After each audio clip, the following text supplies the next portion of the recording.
আজকে রান্না করলাম মলা মাছ, করলা আলু দিয়ে চচ্চড়ির মতো করলাম। তিল্লি ভাজলাম, গরুর তিল্লি। আর সাথে একটু ডাল ভর্তা করলাম আর আলু ভর্তা করলাম।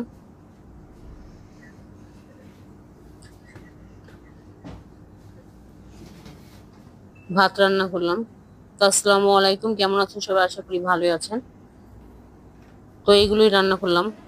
আর মলা মাছটা করলা আলু মশলা টমেটো সবকিছু একসাথে মেখে নিছি।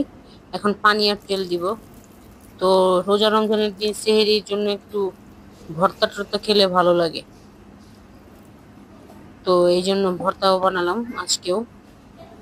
আর তিল্লি ভাজার সাথে ভর্তা ভালোই লাগে, গরুর তিল্লি ভাজার সাথে, তাই ভর্তা করলাম। তো এটা এখন নেড়ে চেড়ে দিব।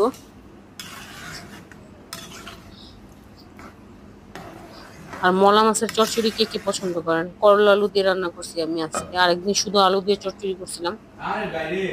আর আলু ভর্তাটা হচ্ছে, আমি আলুর চপের জন্য যে আলু সিদ্ধ করছিলাম, তো আলুর চপ বানাইনি। তো আমি বললাম যে ঠিক আছে, তাহলে এটা দিয়ে আলু ভর্তা রাতে বানিয়ে ফেলবো।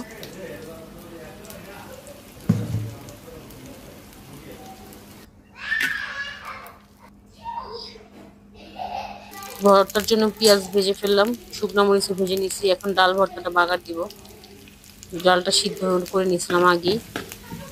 তো পেঁয়াজটা ভালো করে ভেজে ডালটা দিয়ে দিব।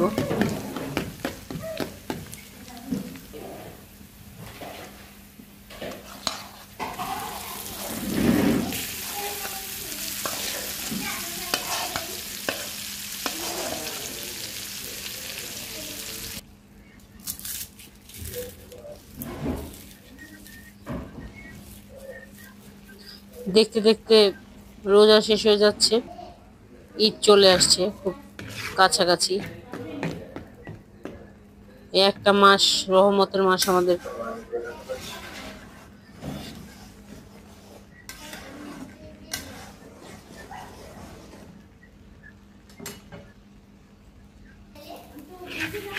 তো ভর্তাটা ভাজা ভাজা করে নামিয়ে নিব।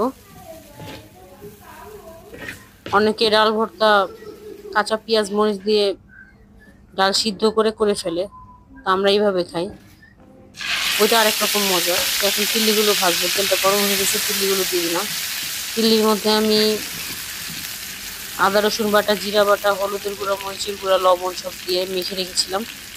তো এখন ভেজে নেবো। এটা একদম মিডিয়াম আঁচে ঢেকে ভালো করে কড়া করে ভাজবো। এটা খেতে খুবই মজা। কে কে পছন্দ করেন কমেন্টে জানাবেন। তো এটাও হয়ে আসছে। আজকে আবার একটু গ্যাস কম, তো এই জন্য এটা হতে একটু টাইম নিচ্ছে।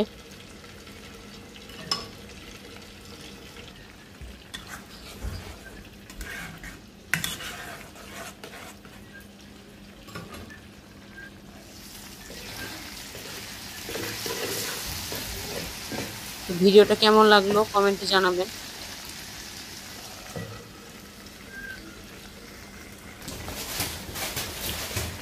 আর ভালো থাকবেন সবাই। আসসালামু আলাইকুম।